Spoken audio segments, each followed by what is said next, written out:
Kalau saya rumuskan secara filosofi begini, agama menganggap hanya ada satu ada. Ada yang lain harus dinyatakan tiada. Jadi monoteisme bilang begitu, hanya ada satu ada. Oke, nggak apa-apa, nggak ada soal itu. Tapi bayangin kalau kalimatnya bunyinya begini, hanya boleh ada satu ada, maka ada yang lain harus dilarang ada. Itu menimbulkan problem politik. Kalau kita bisa hanya ada satu ada, oke. Ketauhidan itu muncul dari prinsip itu.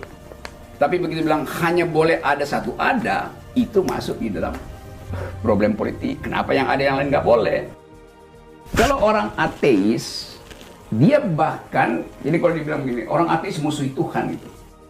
Ya bagaimana mungkin orang yang nggak punya konsep tentang Tuhan musuh Tuhan? Kan ngaco kan?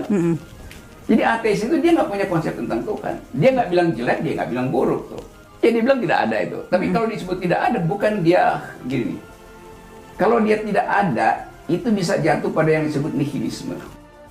Jadi dia menganggap di dalam ketiadaan itu membuat semua orang merasa nggak perlu bertengkar. Itu ateisme yang nihilistik itu. Tapi di Indonesia terutama, ateis itu dianggap memusuhi Tuhan. Di situ salahnya tuh.